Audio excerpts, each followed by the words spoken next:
Okay, so thank you all for being here. I am super excited about this. I mean, Holly and Allie and David and Delvin have so much a wealth of information and will inspire you all. I'm actually not an occupational therapist, so I'm kind of a downer to this whole thing, but I have taught in an occupational therapy assistant program for 7.5, I just say 8 years, I round up to 8 years. I left that position in December to go on and work more in my own business as well as to help OTs, OTAs start their own businesses. But I'm a huge proponent for OTAs, and I get really sad when I hear OTAs think they can't start their own business or they don't see beyond the traditional OTA roles out there.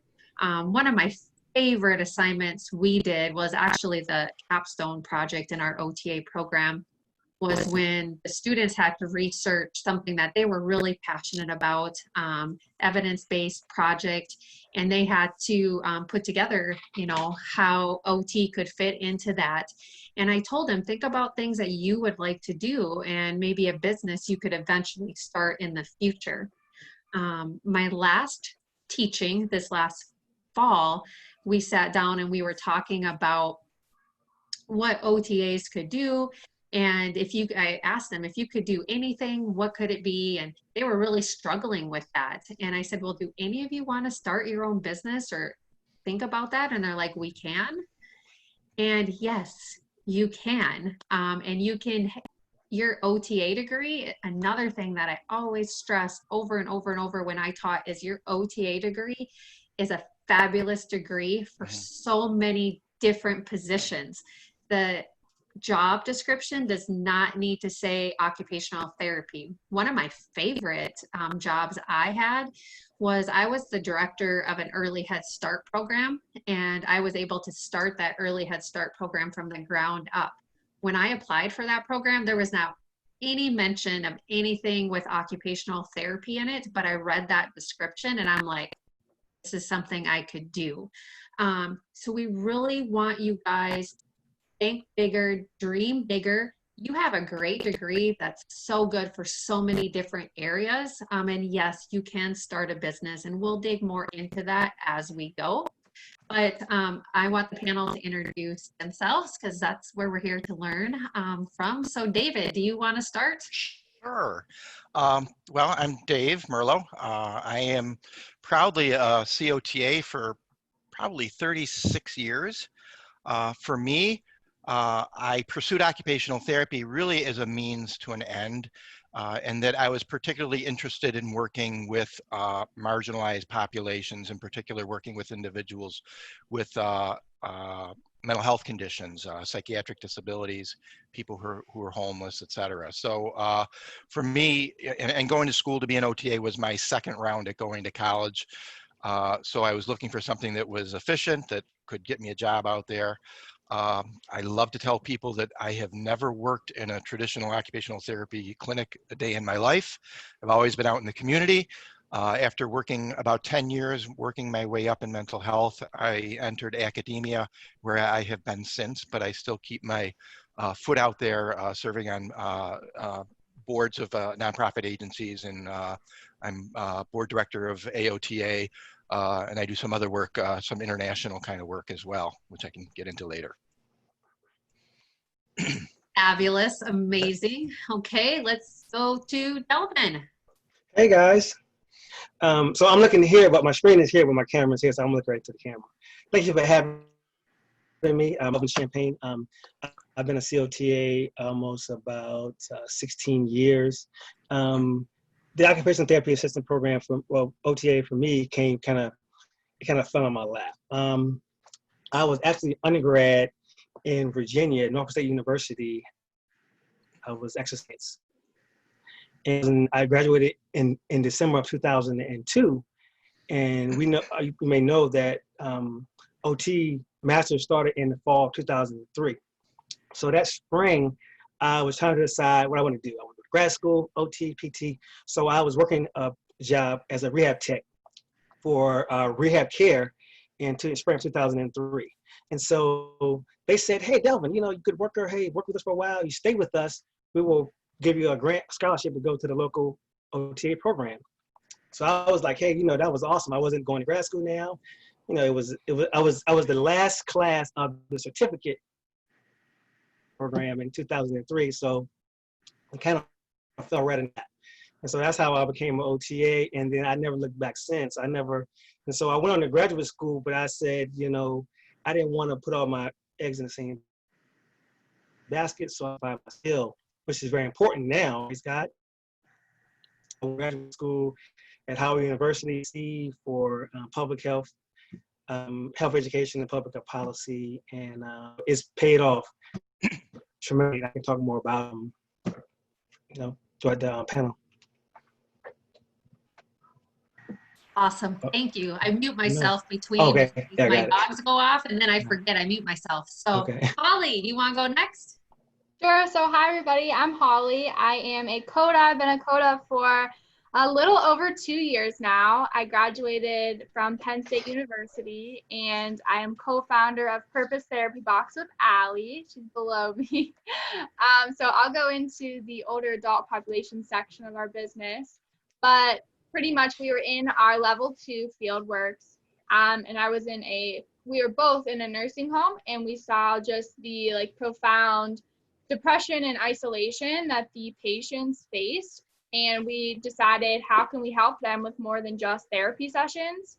So we decided to create a quarterly subscription box with therapy themes to help keep families connected, but also help them aging in place and reminding them they still have a purpose.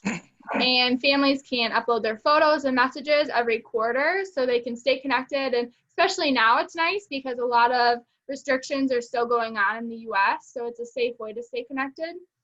And it's been awesome. So I currently am still practicing. I work PRN in a nursing home and then also PRN for an acute care hospital.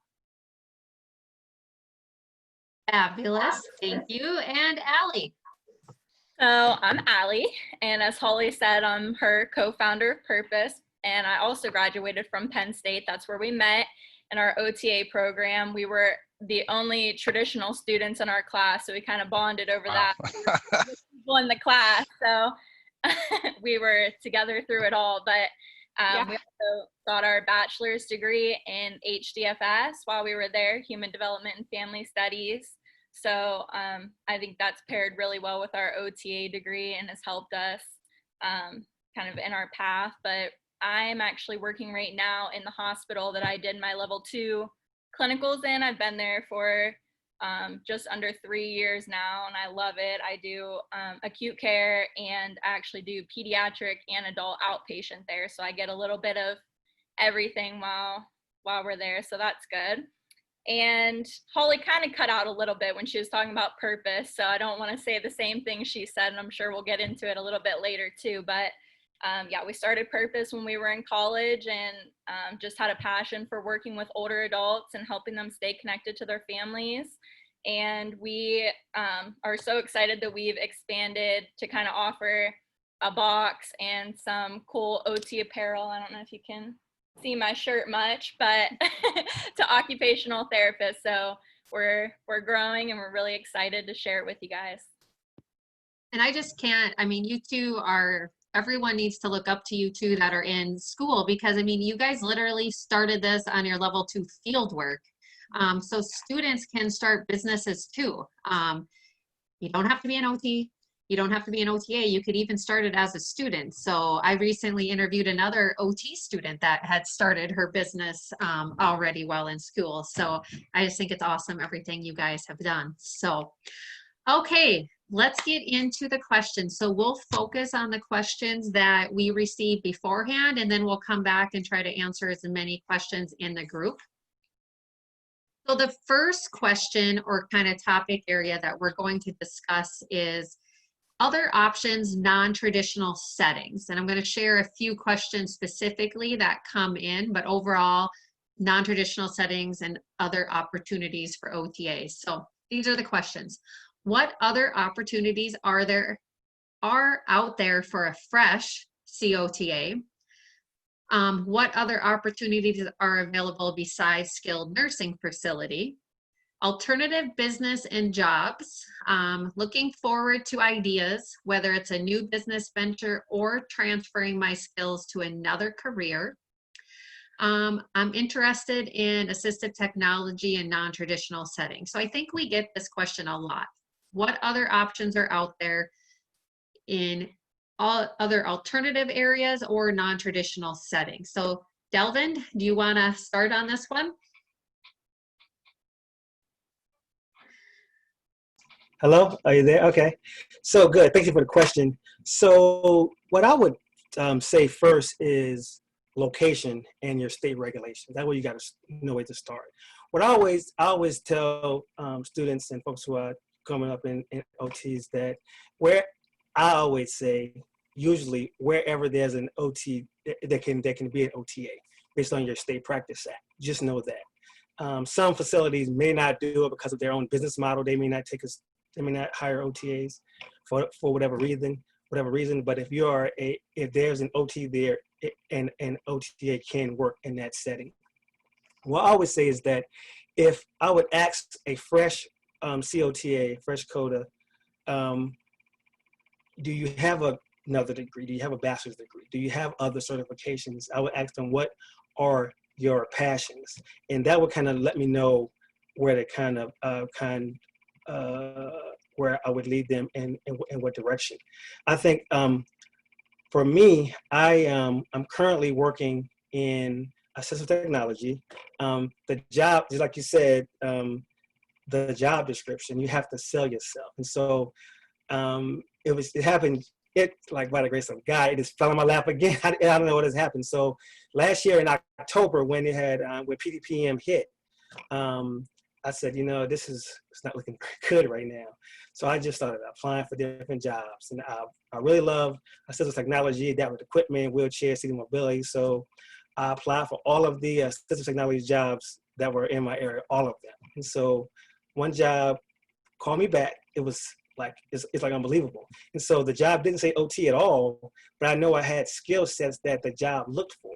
And so you have to just match yourself with skills that the job says, like anything in the area of mobility or community engagement or social services, mental health, anything with disabilities, ADA, reasonable accommodation. So that's how the job was for me, because I know that OTs work in the school system, and where we do IEP, we do 504, and so the job had everything to do with the ADA. It had to do with 508, 504. So I knew that stuff. I'm like, yeah, I can do this. And so I got on the call with my mentor. She's probably on the call, former AOTA president, Mrs. Barbara Cornblaw. I said, Miss Cornblaw, I got this job, got an interview, and she walked me through it. She said, calm down. And so I went in there and I just, talked about what I do in OT, and it was an actual perfect fit. And I work from home. This is my office right here where I am now. And so it's just, you have to just go in and just look at the job description, know what, your psychosocial dysfunctions, your therapy, your media, all your things you learn in school, and just go and just talk OT, practice framework, and just talk OT. And it can happen. So I just start there. I'm sure I have some more. Anybody else can jump in. I can keep going, but I don't want to I just say one thing. When I was in OT school in Tidewater Community College in Virginia, one of our past students who was there, he started his business. His name is Jeff Luchek. I can send it out. You can look it up. Jeff Luchek in Tidewater, Virginia Beach, Virginia. He started a company. It's called Wheelchair Works, and he had all the contracts throughout the whole region. And he did all the seating and mobility. His competitors were like Patterson and all the big companies. He wasn't even certified in ATP. He was just a COTA, and not just a COTA, but you know what I mean. He's got his COTA degree, so his OTA certification, and he was able to just tracks, and he was like super wealthy. Like he had folks working for him, and PTs, OTC hired a lot of folks, and so he went in to be able to like support the whole region. And he started a business from scratch. And he was just, oh, you can do it. The point I make is that I had some great mentors. Can you hear me? Okay. Yep. Sorry, I said it. Okay. And so one of my mentors were regional managers, and I was a COTA, was a PTA, and now she's a national nurse home administrator. She doesn't have a bachelor's degree. She has a 2-year degree, and she runs like 12 buildings. And so, you know, you have to know, like I said before when I started, you have to know what your state regulations say, and that will guide you as to what you can and cannot do. So I stopped there at the talk. I stopped. That's awesome. Dave, want to go? I kind of forgot the question because Delvin's explanation was great, but Just remind me of the other question options, non-traditional settings. Because I think what we see is so many people, skilled nursing facilities, schools, hospitals, what else? So I can just really just refer to my own life experiences. And again, I started out working in mental health. I think that mental health can be a very good opportunity, in particular for occupational therapy assistants. Number one, because the salary that you can afford as an OTA is closer to what's reasonable for you, whereas an OT who's gone on and got their bachelor's degree or their doctoral degree, they got a lot of loans to pay back, and they command a higher salary. So and not that lower salary is a bad thing. That gets you in the door, and it might be a little bit less, or it might be similar to what you would be getting in a skilled nursing facility or school-based setting. But the cool thing working in the mental health, community mental health settings in particular, and by that I mean supported employment programs, supported living programs, psychiatric rehabilitation programs, clubhouse model programs. So some of those peripheral kinds of programs, as well as day treatment kinds of programs, whatever they're called in your particular states. But if you can get your foot in the door and you're going to work a year or two, you're going to be good at it because you got the basic skills. You got the essential skills there, the therapeutic use of self, therapeutic use of activity. You understand the gap between the person, despite their symptoms, versus the demands of activities and things like that. You're going to be able to bridge that, and you're going to be able to explain that. You have the skills in terms of running groups and things like that. So you're more than likely going to move up the chain in that organization. So my personal experience, I started out as a direct service person. I was promoted into a supervisory position where I was overseeing other employees. And then from there, I worked my way up into middle management positions, and then eventually administrative until I went on to teaching when I advanced my education. So I think there is a way to get into mental health, and I do believe that OTAs can do that more readily than OTs in many respects because the price point of those salaries are more commensurate with what salaries we're typically going to earn out there in other settings. In addition to that, I would suggest that you go on and get some additional education. And I commented on somebody here who's getting a bachelor's in business. I think that's outstanding. There's other degrees that you can get, human lifespan, early childhood. You can get a bachelor's in community mental health and things like that. These are degrees that you can often get at your local state colleges, and you could do those online or evenings. That's what I did. And I earned a bachelor's degree, after working for a couple of years. And then I eventually went on and got a master's degree. In terms of education, OTA programs must have OTAs they have to have at least one occupational therapy assistant as a core faculty member. So that's very promising for career tracks for occupational therapy assistants. Every single OTA program out there has to have at least one core faculty member who is licensed as an occupational therapy assistant. So that opens up some big doors, I think, for OTAs as well. And again, you can get your education, you get your bachelor's degree in whatever. Eventually you get a master's degree, and you can do that part-time. You get a master's degree in education or something like that, which typically satisfies the credential requirements of academic institutions. So there's many different avenues. My particular avenues have been mental health, and then eventually higher education. Awesome. Holly and Allie, do you have anything you want to add to that? I mean, I think your purpose box is a good example of non-traditional, or kind of it's something different you can do. Yeah, absolutely. Especially, I mean, we loved working with older adults and working in the SNF, which I know a lot of people that send in questions were kind of, again, not against it, but asking how to get out of that kind of traditional setting. So I guess we're the odd ones here, but yeah, it's a way to still work with older adults if that's what you want to do, but in that kind of non-traditional way. But another thing around our area that we touched on a little bit in school, but didn't talk too much about, like driving rehab and working with people with low vision and all that. And that's kind of a big thing in our area that I didn't realize until I was already out of school.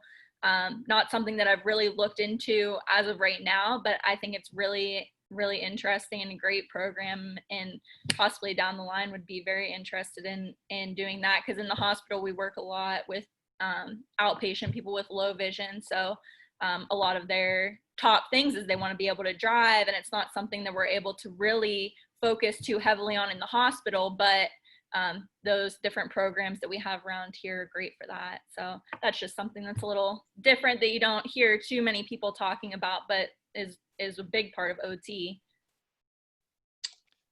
Awesome. If I can just add to that, just as a program director, one of my commitments is to try to open up avenues for our graduates and to advocate for jobs that are outside of the traditional clinical, insurance reimbursed settings. And, I appreciate that you mentioned that in terms of the driver rehab as well as the low vision.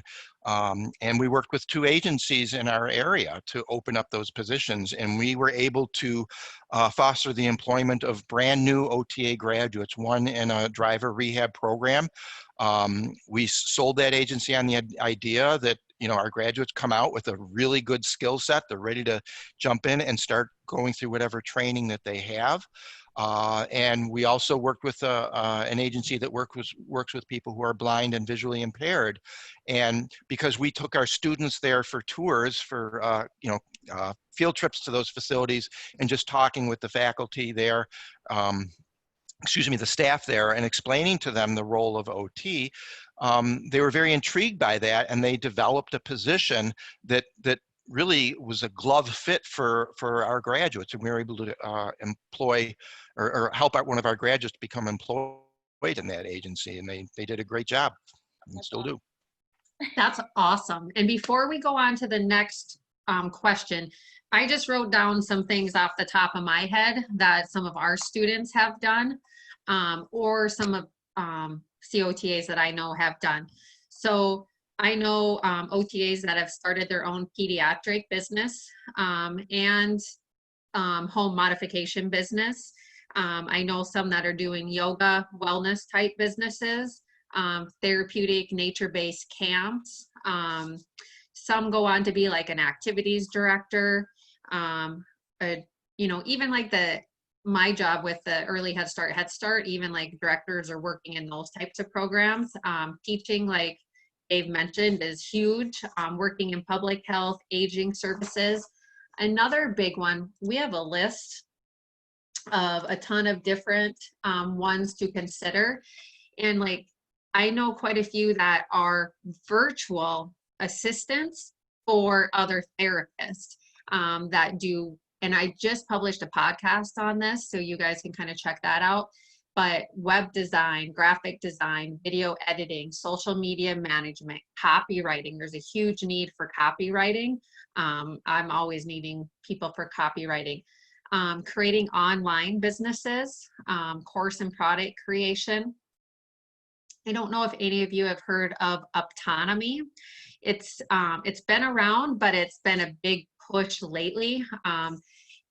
Autonomy helps OTs, PTs, speech therapists, RNs, and behavioral health specialists start their own community-based home healthcare agencies, but also there's options for OTAs and PTAs to partner with one of those and have an active role in that business management, plus in different areas of that. And I have a whole document I could send out if you guys are interested in that. But blogging, let's see, what are some other ergonomic type stuff is another huge one. I mean, so I tend to, I'm really for OTs, right? And my husband's a psychologist, and he always gives me a bad time because he's like, you guys think you can do everything. And I'm like, we can. But, like I know people doing ergonomics that I don't even know their experience is, not near what you guys have. Let's see, lactation consulting is a big one. I have some OTAs that have gone back, or not even gone back to school, but have done some certifications and are working as lactation consultants. Group programs, like handwriting programs, things like that. There's some that are doing nutrition, health-related programs, sensory gyms. There was an OTA that I interviewed that did like a group fitness type program for kids with disabilities. So there's just a few that I thought of off the top of my head, or that I have in a post. So there's lots of opportunities. Think big, okay? And don't underestimate yourself. Your guys' education is vast. Like I always told my OTA students, you guys learn just as much as we did in a OT program, but stuffed into 2.5 years. So lots to go for with there. So, okay. Social skills at the bowling alley on Friday night, drop off for high school skills. Yeah, there's so many awesome things out there. Okay, job search strategies. How do you do a job search for non-traditional settings as a new OTA graduate? What are some strategies to search out for non-traditional OTA jobs that don't have OT in the title? Dave, you want to take this one? Oh boy, it's been a while since I've looked for jobs. I usually encourage people to look for the word therapist. Again, my mental health background, I encourage people to look for mental health, coaching, job coaching, life coaching, consultant. I also encourage people to make sure that you create a LinkedIn account and you describe yourself on that account, and you open up that account. And I know with LinkedIn, for at least a month, you can get the deluxe version of LinkedIn for free. Use that and make sure you click all the buttons to make sure that it puts out there that you are for hire. Okay. I would also suggest that you subscribe to email subscriptions to Indeed.com and things like that. And I just was playing around with that recently, and I put in a couple search words, director and manager and things like that. And you're going to get a lot of stuff back, and you got to kind of narrow it down. But I think, well, those are just some of my thoughts on that. Broadening your network, though. So for me, I'm not continually looking for a job, but I'm continually networking. And the broader you can cast your net in terms of networking beyond just OT, we tend to stay within our tribe. But if you can broaden that network to other disciplines, other professions, if you can kind of cross those lines, that increases the likelihood that people will at some point recognize you in something that you might have that's particularly unique. So those are just a couple random thoughts that I have on that. Yeah, Awesome. so going off of what David said with like Indeed, there is a search engine called iHire Therapy, and occasionally it'll have non-traditional options as well, and you can get it updated to where it'll send you an email if something pops up that would interest you. So I definitely recommend that website. Awesome. And Delvin? Hey, oh, am I on mute? Nope, you're good. Okay, hear me. Okay, good. Yeah. So I would say some of the searches that I would look for are like social services, life skills, vocational rehab is a good search. Home modification. You could do health communication, like kind of like searches of just things that you may not think about, that you may not just, like things you do every day at work. I would just take a look at a OT job description, kind of break it down, kind of say different pieces of it. So, one of my favorite searches is I use the search rehab therapy. And that kind of like, without saying OT or PT, I say rehab therapy. And that bring a lot of jobs that'll have like kind of therapy background, non-traditional, a lot of them. And human services is like a good one that I use a lot. And so I would just, go with some like non-traditional areas that you may not think about. To health communication is a good one. Health education, ergonomics is good too. So.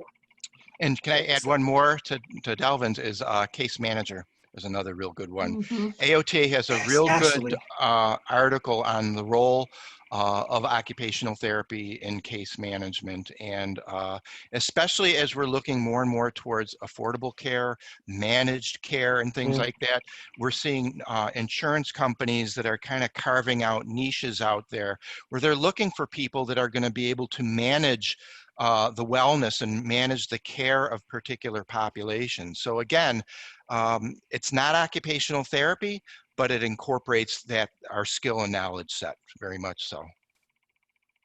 Awesome. And yeah, I just want Can to. I say? Go for it. Can I say one thing? Just kind of backtracking this a little bit off of what David said. Talked about not just of setting. This is a good thing. Disability services is a good one to search, because disability services, based on your state, they may work through a grant program that is not funded through Medicare or Medicaid, and they have more autonomy in their hiring practice. So like in here in DC, they have disability services, a Department of Disability Service, and they're funded through a grant, which is like, but it's not. It's kind of Medicaid, but kind of not really. And they have more autonomy and flexibility in their hiring. And so, you can start a business with them and do like group homes, life skills, kind of ADLs. And that's another way to kind of start a business also through disability services contracts. Awesome. And I just want to also add, look at your area where you want to live, look through all of the ads and what they're asking. And there's different jobs out there that require the skills that you guys have. So just do not be afraid to apply for things that don't have therapy in them, OT in them, things like that. Don't limit yourself to that, because that's how I got my job as an early Head Start director. I mean, it had nothing about therapy, but it was child development, working with parents, community support, integration. I mean, it was awesome.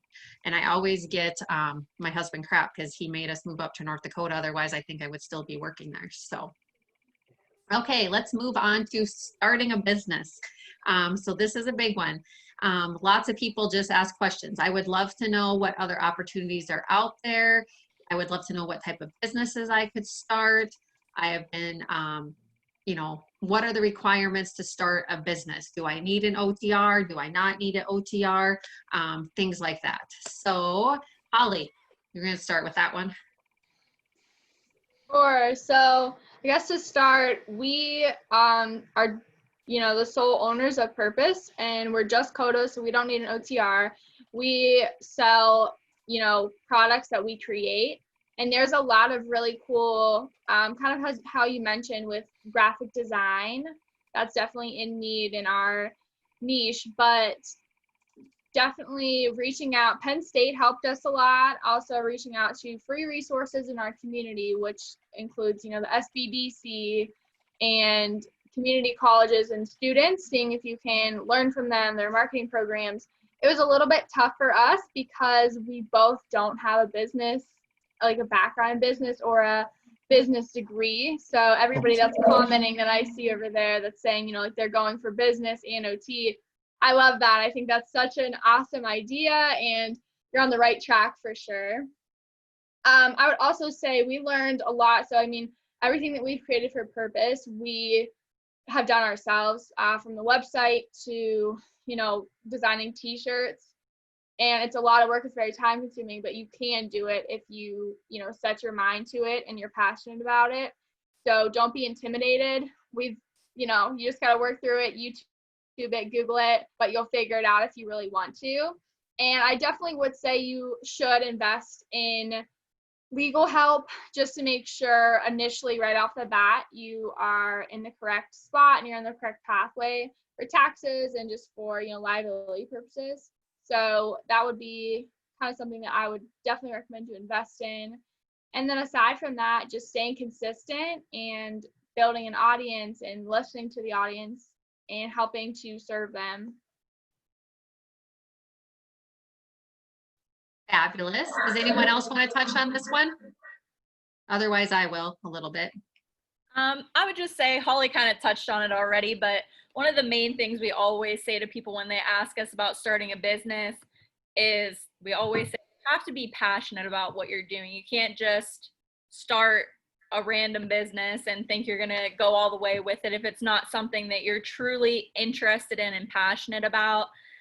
So we always say, we liked working with older adults. We liked the subscription model. We were getting subscriptions ourselves. We were familiar with it. So it was something that we knew we could roll with. We still had a lot to learn, but it was something that we were familiar with and passionate with. So it makes it that much easier to, come to the office every day or work, on my couch at home at 10 o'clock at night when I want to be in bed, but I have stuff to do. So, I don't know. I can't stress it enough, but just being passionate about what you want to do. And in OT, there's so much to be passionate about and so many things, so many avenues, as we've already talked about. So starting a business within OT, there's endless possibilities of things that you can do. So yeah, I just wanted to say you gotta be passionate about it. Definitely. Yeah. So, we've been doing this for 2 years, and just the amount of time that we've put into it is amazing. And just not expecting, a profit right off the bat. It's an investment of your time and, for your future. So just keep that in mind too. Awesome. Delvin, did you have something to add? Just briefly, my wife is an OTR, and so several years ago, when this whole business thing, sometimes it depends on the regulatory environment, like pre-PDPM and pre-MDS 3.0, and before that, before I was OT, it was pre-PPS. It would go, every 10 years by Congress, it's the Balanced Budget Act. So every 10 years, they changed the way Medicare regulates. And so sometimes,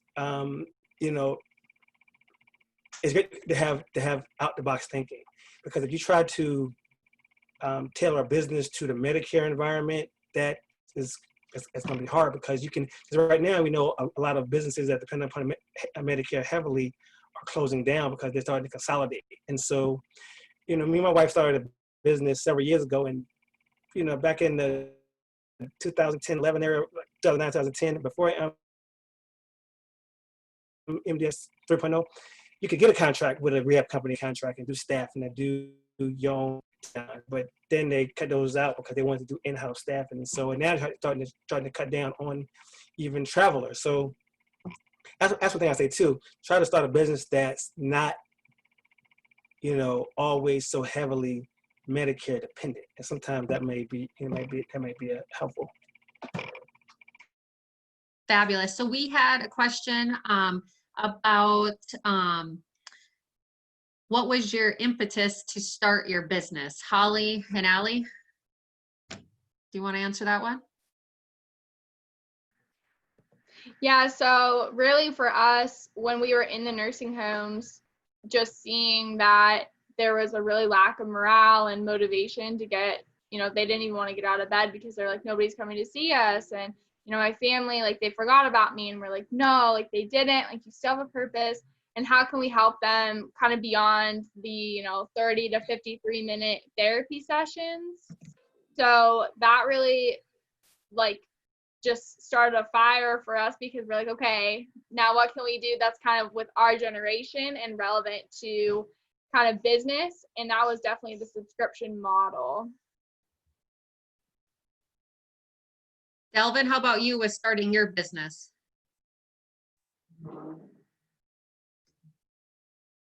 You're muted.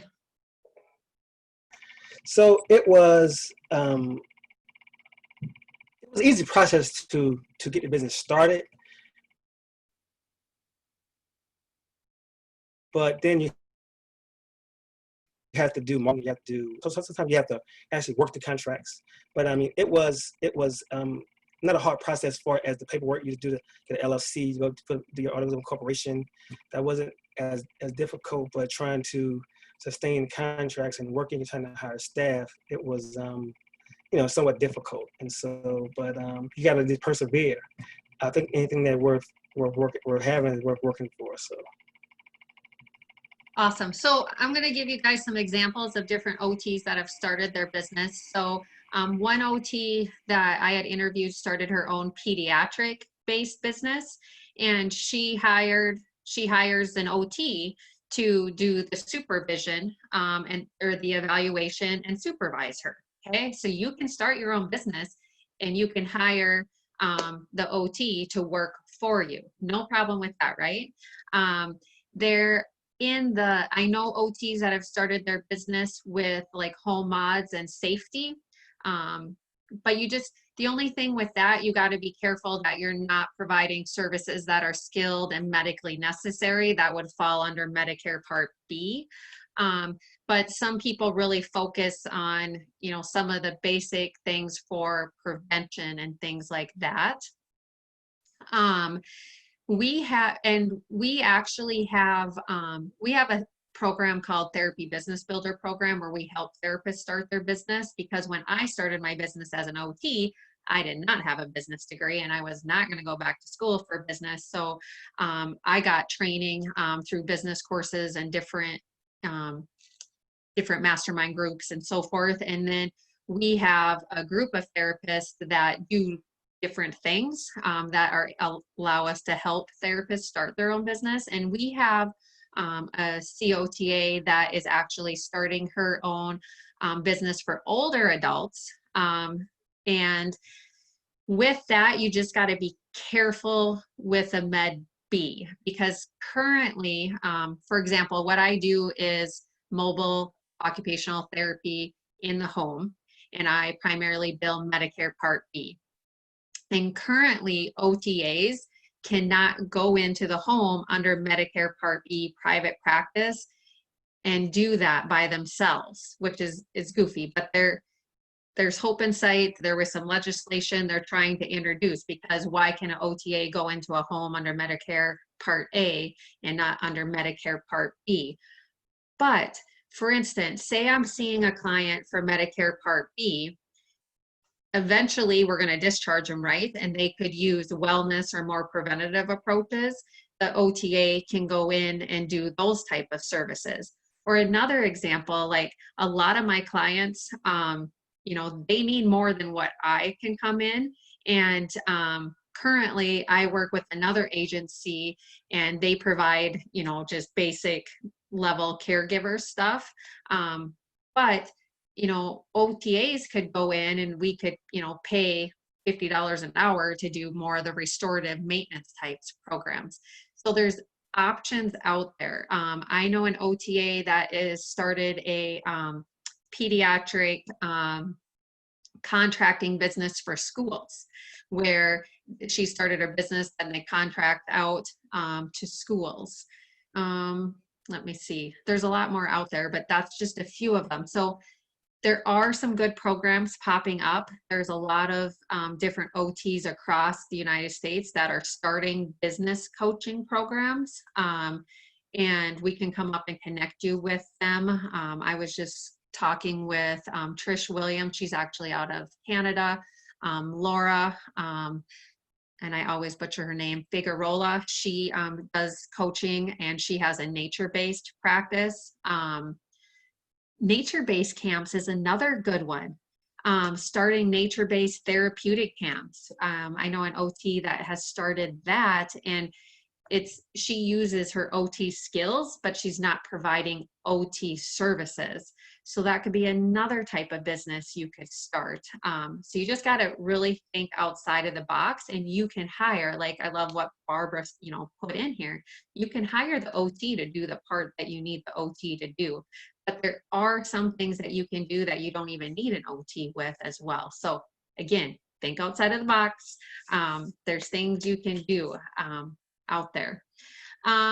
Let's see. Let's move into public health, nonprofit, and state jobs. So we had some questions about wondering if anyone on the panel has worked in public health or nonprofit sectors, how they got started, as well as state-based jobs. So Delvin and Dave both have experience with that. So Delvin, do you want to go first? Yes, thank you. This is very exciting.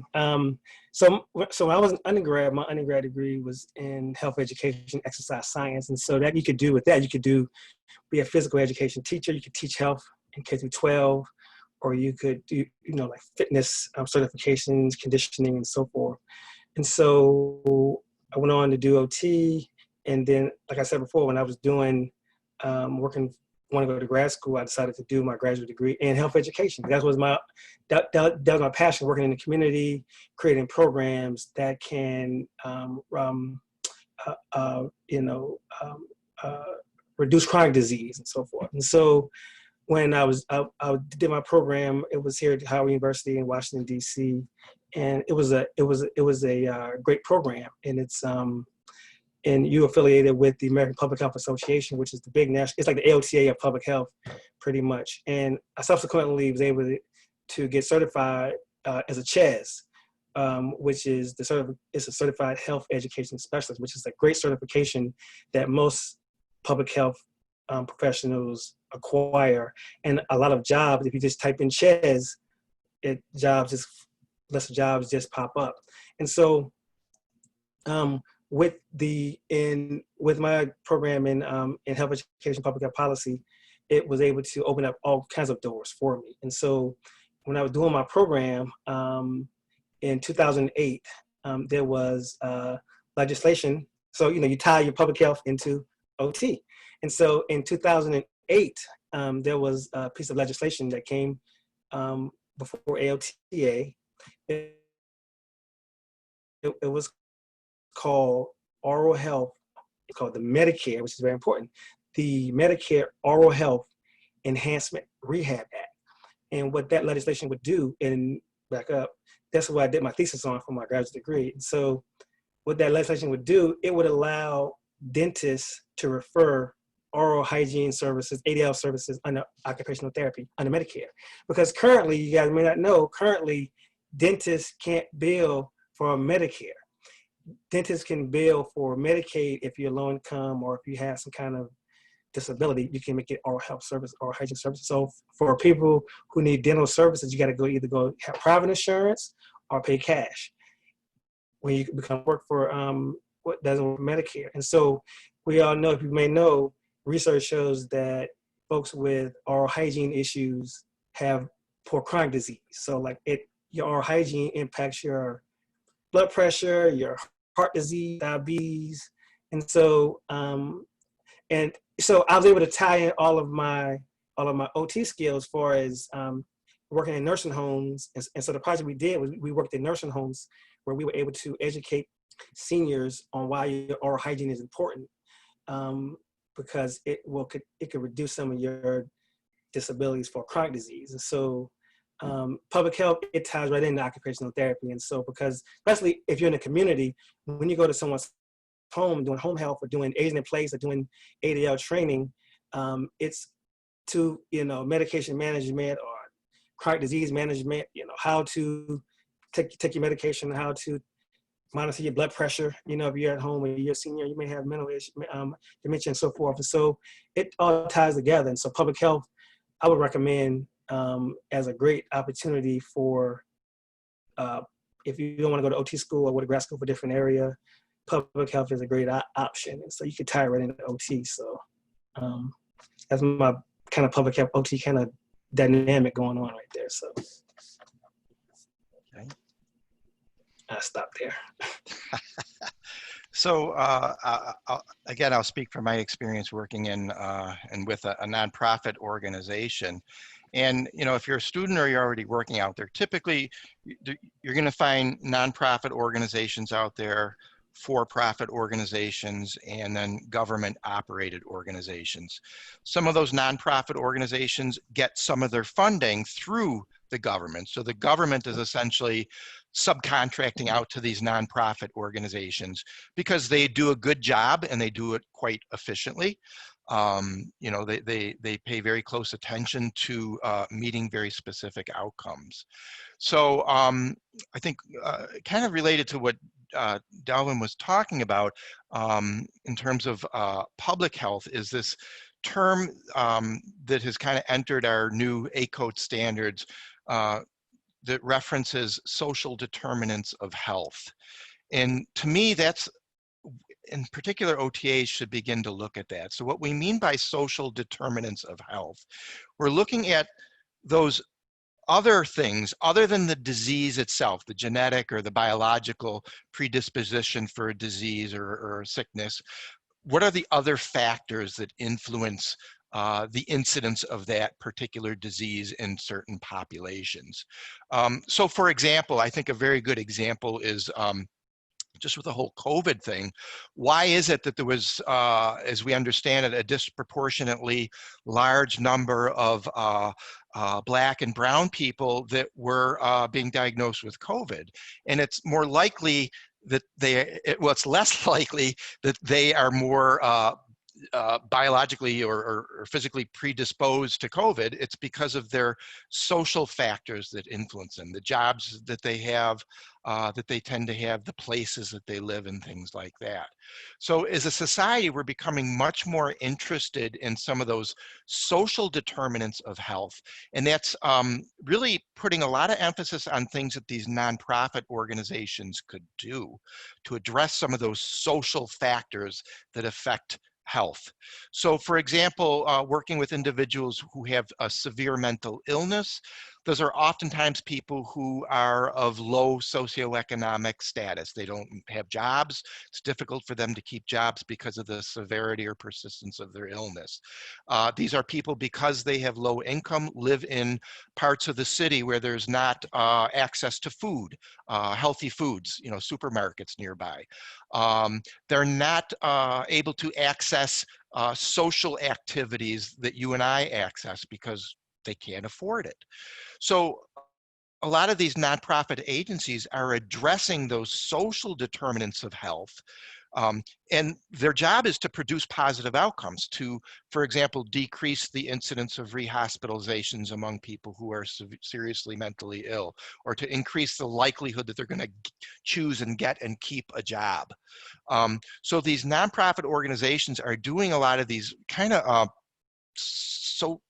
public health, population health kinds of interventions that are contributing to changing the incidence or the severity of conditions within various communities. Insurance companies are becoming more and more interested in that, and they are contracting with nonprofit agencies to say, we'll send you people who we insure to your service and we'll pay you that additional money. So that's generating funds for these organizations. Then these organizations need workers who understand that interface between people and occupations and environments. And again, I think that's where we can fit that bill A lot of times those nonprofits don't know what we could contribute to those organizations.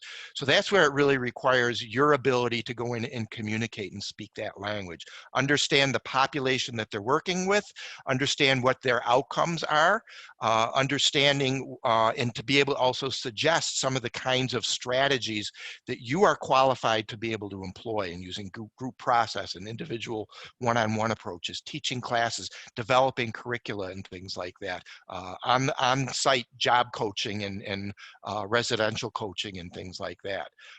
So again, these nonprofit agencies need skilled people, and they're not always sure where to find them, because other than us, they're hiring people that might have general degrees, maybe in human services, where they didn't have the fieldwork experience or the skills development. They had a lot of courses that talked about theories and things like that. But you all know from your curricula that you were doing stuff. You were creating groups. You were analyzing activities and breaking them down. You were creating resources that were using health literacy approaches to make things that were receivable and learnable from various populations. So. Awesome. And as you were talking, some other things came up to me. There's different programs like I had to look to make sure I tell you what it is. The Ohio Health Delay the Disease Parkinson's Fitness Program certification. But OTAs, PTAs can get certified in these programs and do these fitness classes in the community. There is Mike Chua, who is listening. He does a training for those that are interested in working with people with Alzheimer's. And he does a training where you can become a certified dementia practitioner. And yes, Melanie mentioned about, there's programs within states where you can work with adults with developmental disabilities, and you do everything from mobility to social skills. And that's the big push with Autonomy, with that program I was telling you about. Their focus is really working with adults with disabilities. And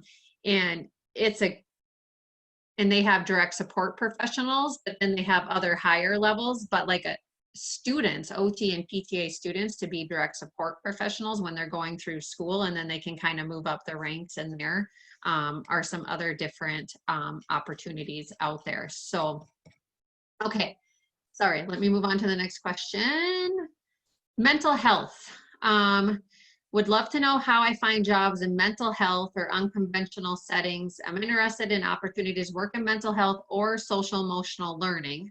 But I do see a lot of people want to do mental health, and how do they get into that as an OTA? Dave? Well, I suppose I'm really just going to be reiterating what I had said before. Do those searches. I think we brainstormed some of those kinds of titles, case manager, job coach, residential counselor, and things like that. Skills training specialist, psychiatric rehabilitation, psychosocial rehabilitation, cold calling and reaching out to organizations that provide those services. Again, the problem is we have not done enough to advocate for what OT can do, and we cannot sit around and wait for OTs to do that. And sadly, we can't wait around for our state and national OT associations to do that work. They're doing a lot of stuff already.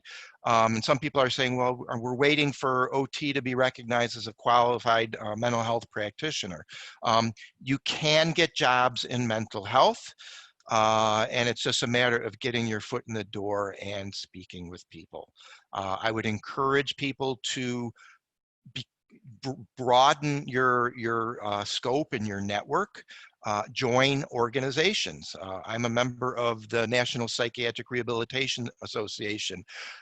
That's a transdisciplinary organization made up of psychologists, psychiatrists, psychiatric nurses, vocational rehab counselors. The VA is very much involved. A lot of people from the VA are involved in that organization. They've been very, very open to occupational therapy. In fact, about 12 years ago now, they were very open to hosting the first ever symposium on occupational therapy and psychiatric rehabilitation. Get into that conversation. People in mental health get OT.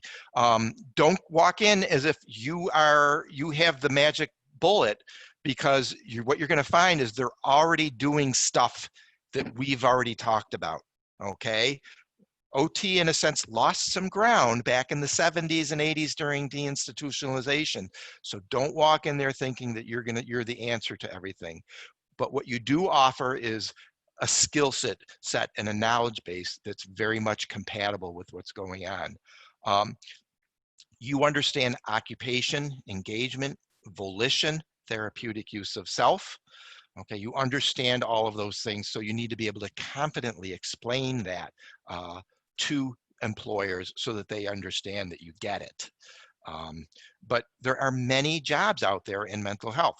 Like I said earlier, initially those jobs don't pay super high salaries, but especially if you're a new graduate, you know, compare that to what you're going to be earning at a skilled nursing facility or school-based setting. You're going to make almost as much, if not as much, but that's your foot in the door. And again, you move up because there's turnover in organizations. And if it's something that you value, you really enjoy it, it's a good fit for you, you're going to do a good job and you're going to stay there. And these especially these nonprofit agencies, they want to have people that they could rely on. There's nothing more valuable than reliable, dedicated employees in these organizations that get it, that understand the clientele that they serve, that can engage in very meaningful, reciprocal, real kinds of relationships with their clients, and you can have an understanding of the dynamics there and value those kinds of relationships. They love that. That's what they want. And our training really focuses us on that. We really have a great background in terms of our ethics, our values, our principles, our philosophy, our models. It's all very congruent with what today in mental health is more aligned with rehab rather than treatment. Okay, the focus more in mental health is on rehabilitation, functioning, helping people to get jobs. It's not focusing so much on disease mitigation. That's what the doctor does, the psychiatrist, that's what medication does. We're focusing on helping people to gain skills. We're helping people to manage their symptoms, okay? Wellness self-management, they call that. Again, we have that skill set. You go read a number of AOTA documents on that, the role of occupational therapy in mental health, the role of occupational therapy in recovery. There's a couple documents like that that plainly describe the congruence between what we do and what mental health programs are asking for.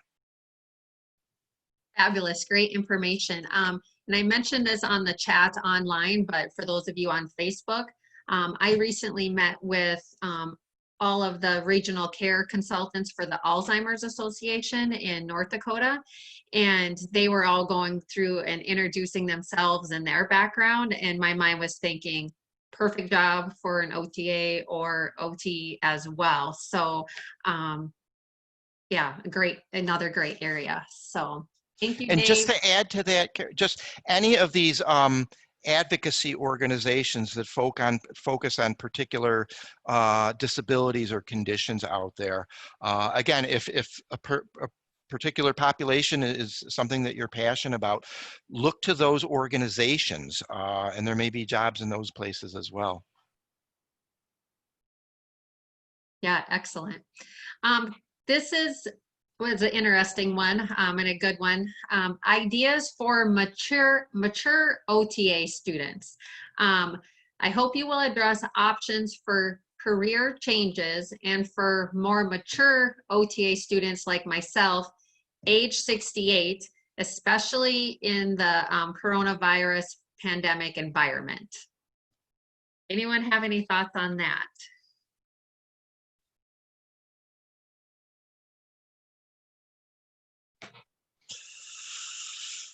Wow. I think that's a fantastic question. I would want to know a little bit more about this individual's journey thus far in life. If you have other background in education, teaching is cool. And one of the best places where I think age is a virtue is in education, where people look to you for wisdom. And I think about a person, I'm 61, so I think about a person who's 68. You can speak from experience about so many different roles and role transitions and things like that. So even if you're just starting out, I realize if you're just not just a student, but if you're a student at this point, it takes a couple of years of experience. But boy, if you can get any experience in guest lecturing or volunteering to speak in any capacity, when you speak in front of an audience and you have experiences that underlie what you're talking about, people tend to listen to that. So, for that 68-year-old person, explore what you have, your resume, your life experiences, and maybe consider what you've done up to this point. And is there a way of kind of translating that in a way to mentor others or teach others? Just as one thought. Yeah, I think that's great. Delvin, go ahead. I would jump in and say, right now, a good opportunity and for stability in this kind of, funny rehab environment, special education is very stable, and they need lots of jobs. I was on a group, and folks were talking about, they're trying to leave the profession. What can they do? And I was, telling folks, if you want to consider stability, and I know in some states, special education, if you have a master's degree or a bachelor's degree, they pay on the same scale as occupational therapy. So, and they pay a premium because you're working with IEP. So, special education as a teacher or working in assistive technology specialist, those jobs are prime for a COTA or a OT looking for a different career for stability purposes. Also, depending on where you live. If you live in a rural area and the OT jobs may not be as readily available, I can almost guarantee that there's an opportunity in special education that'll be available for you. It will take your skill set working with kids with disabilities, if you would so choose that option. And that's what I would recommend. Awesome. And I'm just reading through some other questions on our question and answer sheet. And there were some other questions. One lady said she was approaching 70 and kind of wondering what to do. But also think of online and not just like teaching and I should not just, that doesn't sound right, but not only teaching students in OTA programs, but also what kind of online teaching platform could you do, or could you create courses or programs with your experience, or life coaching type stuff. But I see so many people starting up these online businesses and being really successful. And some of them don't really have any degree for what they're actually doing. And think about all of your experience and your training you have and what you could do with that. And, you could also get some different certifications as well versus going all the way back to school. But have you guys heard of the Skills to Care program? I recently got certified in this program. So it's Skills to Care, and it's out of Thomas Jefferson University. And it's a program for caregivers of people with dementia. And it's, I love it. And I just started doing it, but Rachel Wiley is an OT and she teaches people. And Cindy, who's listening on Facebook, she said that Rachel told her that COTAs could be certified. However, her supervising OT would also have to be certified in the Skills to Care program as well.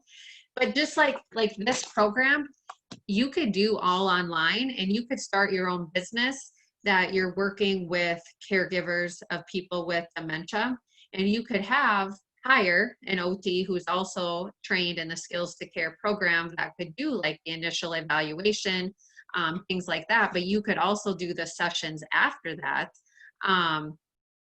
and be your supervisor. But there's different things with Medicare Part B then you would have to think about, or is it private pay? So that kind of throws a trip in there. So after I was thinking about that, but I also know a lady that's starting just to work and consult with people that are feeling like they're starting to get dementia or lose cognition, and she's doing different programs. There's so many things that people are doing out there that the online world has really made a lot of people pivot and try new and different things. So some options. Kara, I mentioned earlier just in the comments section, any kinds of additional certifications to complement our degrees as OTAs. So the Skills to Care program, do people have to pay for that? Is there a cost involved? Yeah. I was just Googling that, and regardless, I think it's worth your while to look into these kinds of short-term kind of certification programs, because they add to your resume, they add to your credibility as a business person or a practitioner or whatever. But these are all good ideas, and you know, your career it's not just a job. It requires an investment of time that you don't necessarily get paid for sometimes, you know, taking those certification courses or going to networking events or volunteering to speak at an organization or volunteering to serve on a board of directors, all of which add to your overall resume and build your credibility and your reputation out there. But I just, while you were talking about that Skills to Care thing, that kind of struck my interest, and I think it'd be worthwhile if people knew more about things like that. Yeah, and I know there's a list out there, I think OT Potential put on different certification programs, but yeah, we need to put an updated list and all of the different certifications out there, because like the certified dementia practitioner, Mike Chua, who I mentioned, has a course, and I asked him to share the link in the Facebook group. I think that's like $299 for the course, and then you have the title of certified dementia practitioner. But there's, you know, there's a variety of different other options out there. So, and Barbara mentioned, as an older OT myself, dealing with loneliness in the pandemic, and I see that with my clients because I'm a mobile practice, so I go in the home and they're isolated, and yeah, I just, like one of my clients, if I could just find someone that would talk on the phone with him for an hour a day, that would make a world of difference with him, or come and visit. But the visiting's kind of tough, but so we just have to kind of think big. What else can we do to work with some of these populations? So, okay, a couple more questions. I know we're getting over our hour time, but advanced degrees. Considerations for advancing degree in a related field, but not necessarily OTR, OTD, things like that. And I know we've kind of talked a little bit about it, but I think there's more things to look at. Elvin, do you want to start on that one? So I always stress education. So, you know, I would never tell, I'm looking at the camera, I would never tell anyone not to pursue education, but you got to look at your situation, your age, you're married, age, financial situation. I say go be ambitious, but you could, for me, it was definitely higher education, master's degree, well, master's degree, I would say that as an advance, but I mean, but we have to have individuals who do research, who can know what the evidence is and who can lead and create programs and so forth. So I always advocate for higher education and going further. You know, for this panel is about OTA, I would definitely recommend, you know, trying to move forward if you can and go get at least a bachelor's degree, because some jobs may require that. You can say yourself, but some jobs may require a bachelor's degree. And so, and that's how I was able to get some of my alternative jobs before I even finished OT school, because I had a degree. Using the skills that I had in OT school, I was able to like navigate some jobs in like mental health in a residential facility. And so I do advocate for pursuing further education. And just to think about what AOTA did a years ago about trying to advance the OTD or the COTA to bachelor's degree, you know, didn't necessarily agree with going from COTA to bachelor's because it would limit some people's opportunity. But I do think that all OTA programs should partner with a university to pipeline individuals into a degree completion. Like it should be in tandem, so it should be, we can keep going right through. And so I know that some, usually COTA programs are at, I'm sorry, I'm looking at my camera with the screen. See, I'm sorry. I know that most COTA OTA programs are at community colleges, but now a lot of universities are starting to create their own OTA programs. And now they are actually, some programs have started bachelor's degree OTA programs. And so I just say keep the OTA at associates, but then have the opportunity to move forward. Keep run it together. Dave, you can speak on that.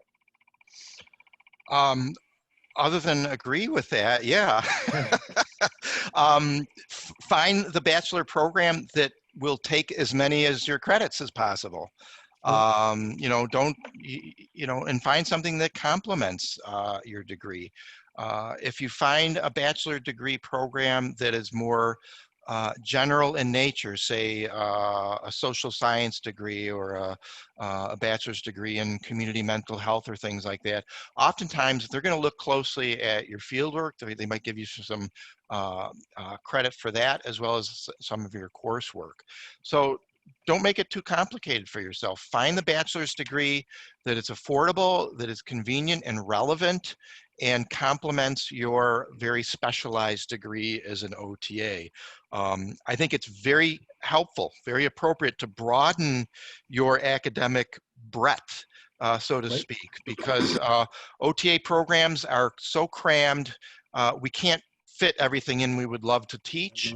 But what you are getting in those OTA programs are very, very specific, specialized skills. So employers also like to see that breadth as well. I find a lot of programs out there are very complementary to the degree as an OTA. Talk to your OTA program. If you're a graduate, go back to your OTA program and ask them, do they have any articulation agreements with local universities? And some of them do, where they've done some of the legwork for you, where program directors have sat down together and looked at which courses can transfer over, and they already know well in advance. So it's just a matter of you then putting in your application to those programs. But most definitely continue your education, but you don't have to go to, an expensive university. Our public institutions do a great job by and large. I want to ask a question to Holly and Allie. I heard that you guys say that you went to Penn State, and so was your program a associate's degree, and it went? How did that work? Was it all together? How did your program work? I'm curious for your bachelor's degree and OTA. Yeah, so they're two separate. We have our Associate of Science, which is our OT degree, and then we could, you're able to sit for the boards and everything. And then we looked into our opportunities, like how originally we both wanted to go back for our masters to be OTRs, and we were like, okay, we're already in school now, we might as well get it done with to get our bachelor's to then, advance to a master's. And when we went to talk to the counselors, exactly like David said, they already had it laid out of a couple degrees that we could get that would be complimentary, but also quick. So we actually graduated in December of 2017 with our Associate of Science. And then we graduated a year later with our Bachelor's of Human Development and Family Studies. I will say we took 28 credits for one semester. So, we went hard at it, but, just get it done. And it definitely complements the OT degree. For Penn State, the Human Development Family Studies degree is very similar to the prerequisite social work. And I think those really tie in well together. And I use both degrees, every time I'm at work. So I'd recommend that for sure. Yeah, it definitely went hand in hand because some of the human development and family studies classes that we had to take to get that bachelor's degree were actually requirements in our OTA degree as those basic courses that you need to take within the OT classes. So it was easy to kind of line it up and, like Holly said, get it done, as quickly as we could.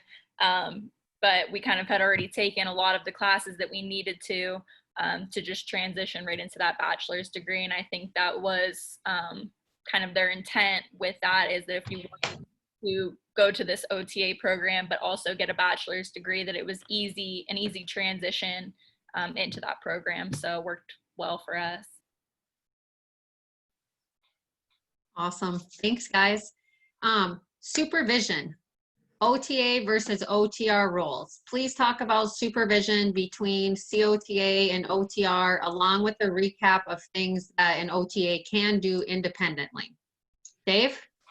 Okay, I was going to jump in. Okay, I was actually texting somebody back here. So the question again, I'm sorry, I'm embarrassed. Nope, you're good. The supervision, OTA versus OTR. Please talk about supervision between OTA, OTR, along with recap of things that an OTA can do independently. Well, you need to look at your State Practice Act to determine what defines occupational therapy. I would look at your State Practice Act to identify what and how supervision needs to occur. AOTA has a good document that talks about supervision, but it's very broad and can be vague at times, in part because the type of supervision and the frequency of supervision really depends on what your state regulations speak about. So, what else in terms of supervision? I would say that supervision is your responsibility as much as it is the occupational therapist's. If you're in a setting where you're providing OT services, it's important that you make sure that you're getting the appropriate level of supervision, and you have an ethical responsibility if you don't have the competency in a particular area to make sure that your supervisor is fully aware of that and that you have a plan in place for you to gain that service competency. Also, you want to make sure that that the ratio of OT to OTA falls within your state practice acts as well. And some states are very specific. I'm in New York. An OT can supervise up to 5 full-time equivalent occupational therapy assistants. So you want to make sure that you're functioning within the appropriate level of supervision. So I don't know if that answered the full question, but that's what was going through my head. I think so. And again, I mean, states have different rules and regulations. You need to know your state, what goes on with your state. And also AOTA has amazing resources with all the different states and the requirements and stuff on there as well. So Delvin, you had something to say? Yeah, so I know sometimes, you know, OTAs or COTAs, we can get into we can get into a dilemma of the title being an assistant.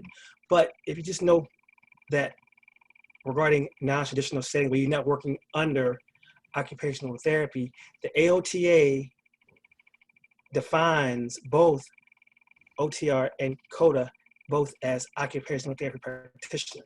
So if I'm not working in a setting where I'm not working under OT, but I want to use my skill, I call myself a OT practitioner, which is not, which is defined by AOTA. So AOTA defines both as the profession. So when I work in an area where there's not an OT, if it's like, vocational rehab or some area that's not OT, using my other degrees, my certificate, I say I'm an OT practitioner. And so that's how you kind of get through some of the, the dilemma of thinking that, you got to say I'm OTA, but hey, you use what our professional association defines our practice as. And so that's when I do when I go into areas of non-OT specific practice. So that kind of gave some kind of a leg up when you want to try to do different things. Awesome. Thank you. We have some questions online on the question answer session.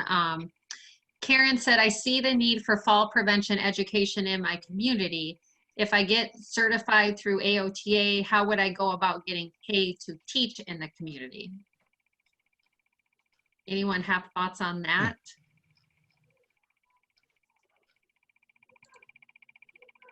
So there are different programs that have different grants and funding for programs like that. So that's an option.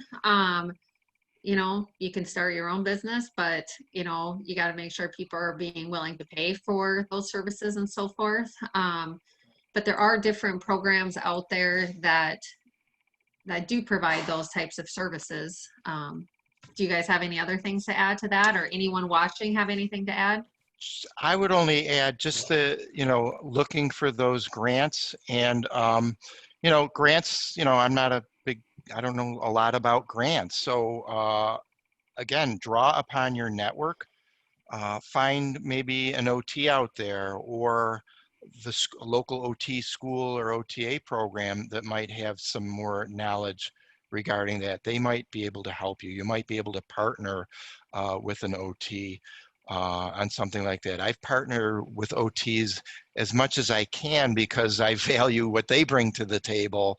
And, you know, we work well together with the people that I interact with, and we create projects together. You know, I'm not a business person. I'm more looking for the educational value of those things. So I couldn't comment on, you know, getting paid for those kinds of things, but partnering with OTs, I think, can also kind of expand what we can do sometimes. I can't remember, like, with our OTA students, we had them work, and I can't remember the exact, if it was like an area agency on aging or it was some community program, and they provided the Matters, is it Matters of Balance program? Can't remember. And, but there are some community agencies that provide those services. So connecting with some of those. I know just like here in DC, they have under the Department of Disability Services, or either the Department on Aging, they have fall prevention programs where they have grants, and they have, it's kind of like the Medicaid waiver, but it's like a block grant kind of program, and they kind of like disperse it like stipends, kind of, you know, they would like give you, like, you would go to a community retirement center or a adult daycare program, and you would go to the home, and you would do fall prevention and some strategies, kind of like OT, but it's not under OT, but it's kind of like OT, kind of like life skills. It's always worded. It's always worded differently than life skill specialists. Life skill, right? Something like that. And then they have these grants. So just be in tune to your something that they have called RFP, which is a request for proposals, which is your state may have block grant programs to do certain things that you may have a need. And yeah, so your state license, you know, your state health board may have those programs. Awesome. And we have, Rachel had a question. She said that she's been working as a school-based COTA since 2006 and has worked in 3 different states, and had lots of people over the years asked, what is the difference between a COTA and OTR? And when she explains it, they ask, why didn't you just become an OTR? And she says she usually tells them because it doesn't interest me as much. And then she says, I've been seeing things online through the talk about the COTA profession disappearing altogether. Have any of you heard about this? I have never heard that. I sit on the board of directors of AOTA. We have a lot of work to do as a national organization to build up our OTA members, but I have found nothing but value and high regard for occupational therapy assistants. The occasions when I haven't felt that way are far and few in between. If I ever heard of anything like that, I would certainly be publicly crying out. I believe, and I continue to tell people that in this era of affordable care, and that's whether the Affordable Care Act exists or doesn't, the idea of affordability and care, to me, speaks to the distinct value that occupational therapy assistants bring to high quality OT services. We expand services. We can make services more available. I think occupational therapists are worth their weight in gold if they have a good understanding about efficient use of their workforce. Right. Occupational therapy is founded on a unique OTA workforce model that is 60 years in the making. And as healthcare becomes more and more expensive, society is going to be looking for more and more ways of making healthcare much more affordable. I don't see it going away, and I will fight to the very end of my career to keep it going. And I never heard of anybody suggesting that it would go away. And if somebody Yeah, has, let me know. I don't think David could have said it any better. I actually have heard a couple of rumors that, especially with the PDPM changes, you know, people on Facebook, which is Facebook, but a lot of people thought that COTAs were phasing out, and I thought the opposite, because like he said, affordable care and just how much more efficient the team and the therapy team runs with, you know, having the evaluating OTR and then the assistants to help with treatments. It's a seamless process. So I don't have any fear. And especially as a new grad looking at the job opportunities, there's a ton of COTA job opportunities across the United States. So I definitely do not think it's phasing out. I would also add, just to encourage you all, there is power in numbers. Yes. And at this point, the number of OTAs who are members of our national association is pretty small. Right. And the bigger that voice, the larger the numbers, the more an organization, we will command them to listen to us, and we will be able to demand that they advocate for us. AOTA needs to hear from its members. I will say that we don't hear enough from OTAs out there. And I would also encourage any OTAs out there, whether you're a student still or you're practicing, get involved in your state association. Typically, state associations are very welcoming places for OTAs because they need help. And if you're willing to help out, they're going to love you.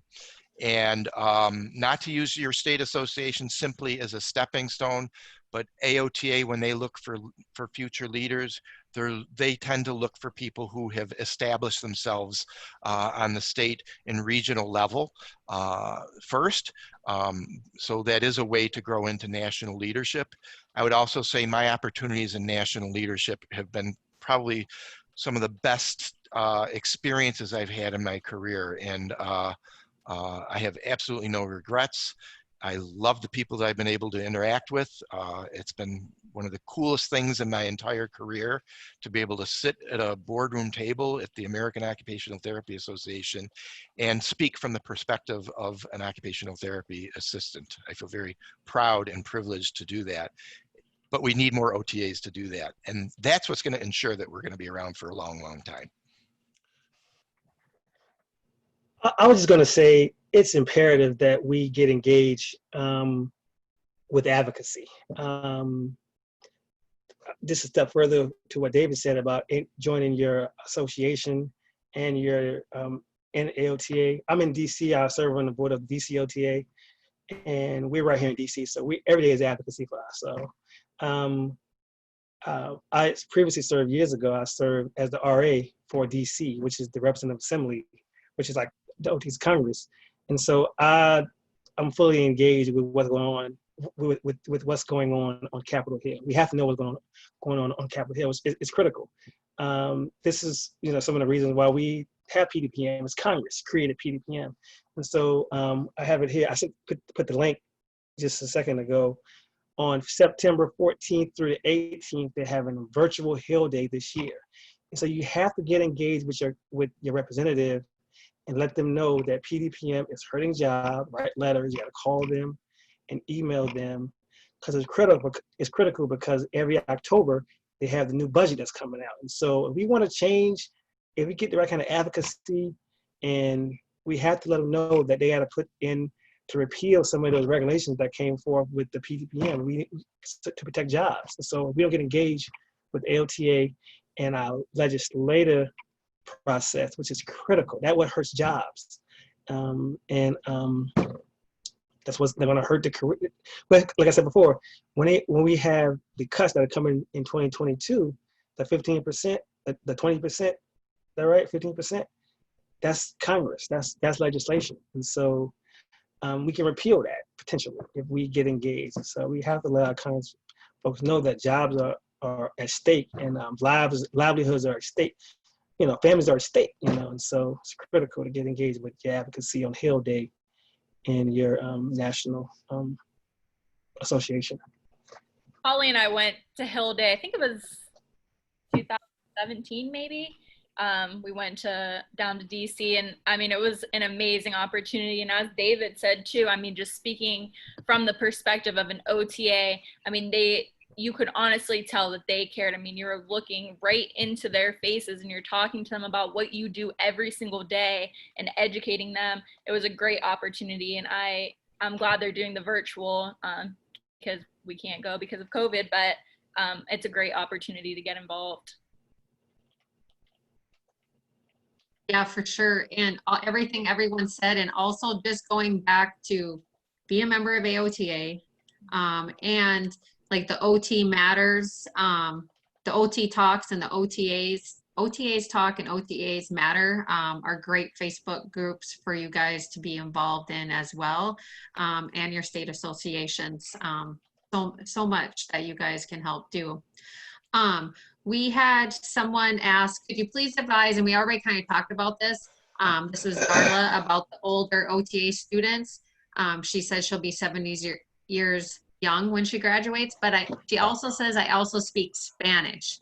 And I think there's so many opportunities out there for OTA professionals who speak Spanish. I mean, that would be, tons of opportunities out there. So just with translation and working, I don't know if you guys have anything to add there, but that would be pretty awesome.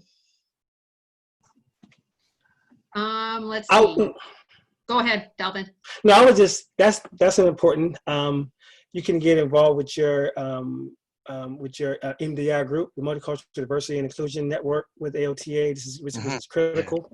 And they have all the different, ethnic minority groups. So they have the Black Caucus and the Hispanic Caucus and the Asian Caucus and the Jewish Caucus and the LGBT Caucus and the Men's Caucus. And so whatever your, demographic background, your diverse background may be, they have groups in AOTA that can assist in, facilitating opportunities and networking and some just a mentorship if you so choose. And that's just another opportunity that you can engage with. And also COTA, shout out to COTA. COTA is out of St. Louis. They are out of University of Washington, and it's the it's the Coalition on Diversity OT, and so they it's awesome. I don't know if you guys have heard of COTA. I put the link. Google it, COTA OT, and they do a lot of different events and networking and Facebook groups and Zoom calls and stuff. Now this, you can email me and we can talk about it. I can forward you those different links. Awesome. And I don't know if it says that we answered this, but I don't know if we did. Are there organizations like Doctors Without Borders that accept OTAs? I'm not sure about Doctors Without Borders. They tend to be pretty specific about what they're looking for. But if somebody's interest is in doing some international service, there are organizations out there that do that. And I can certainly put you in touch with them. I work with an organization that does work in Haiti. In fact, we're trying to work on, until COVID came up, we were trying to work on some intraprofessional and interprofessional experiences where we wanted to be able to bring students over to Haiti to do some work. So again, if you look to some of the nonprofit organizations that do medical missions, they welcome students, practitioners, and educators. And you're going to be doing a variety of things. You're not necessarily doing OT per se, but you are going over there and addressing some of the some very specific health needs Oftentimes it's acute health needs of people when you go over there to any of those different countries. We're probably going to be on pause for that for a while until we get some things resolved with COVID, but I would encourage you to look to some of the nonprofit organizations, some faith-based organizations. Typically, there's a cost involved in doing that because their operational model is built around raising the money to go. So you're going to be responsible to probably raise the funds. They're going to cover the cost of maybe your travel or your ground expenses and things like that. Very valuable experience. It's life-changing to be able to go to another country and provide services. You learn so much about culture. You learn so much about occupational therapy and how OT can mesh with other health professions. But there's many different organizations out there that do that kind of work. Awesome. And only a couple questions left. Do you feel that COVID has had an effect on careers for OT practitioners, whether it's negative or positive?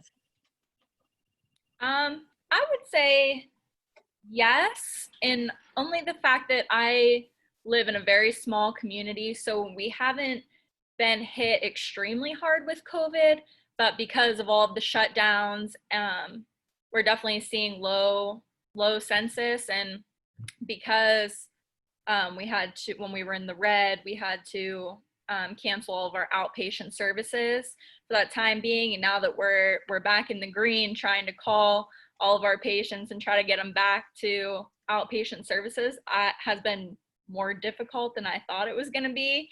I've called people so many times trying to get them back. I'm like, hey, buddy, it's me again. Please come back to therapy and see me.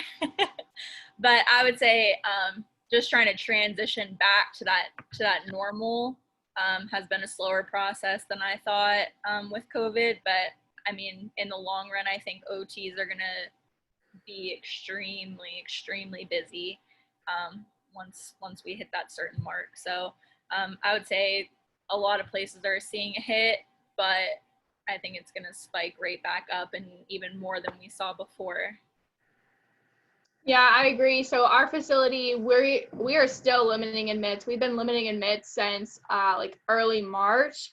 So our caseload has definitely been selective and decreased. However, I know in hospitals, OT has really shined. You know, OT has been essential in helping these patients with COVID get back to their prior level of function. And I think that a lot of people underestimated occupational therapy with this diagnoses.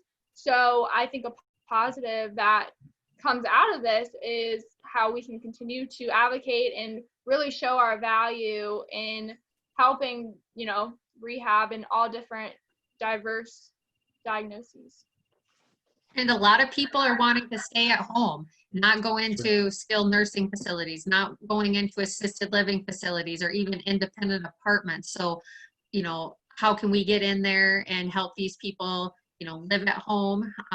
The social isolation has had a huge impact on people, you know, increase in depression, lots of things because people aren't getting that social participation that we know is huge. You know, and we can work with people in those areas as well. Elvin, I think you were going to say something. Yeah, I just think that the whole with COVID, I think that I mean, you guys who work in acute and hospital, you guys know that the whole idea of the rehab turn teams is like awesome.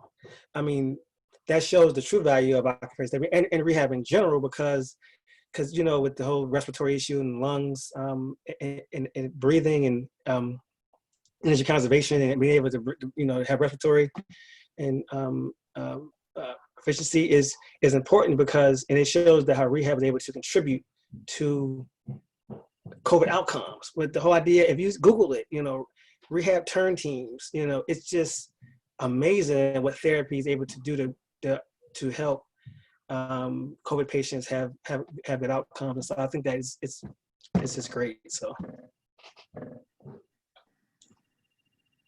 Okay, well, I think we answered hopefully all of the questions. If we missed some, I apologize. You can always ask those questions in our link or reach out to any of us. I think you guys would probably be okay if you got some questions That'd be great. after this. So is there anyone on that has questions or has any last minute questions before we log off? Because I know it is late on the East Coast and you guys Yes. probably need to, I'm sorry it's gone late. It's So okay.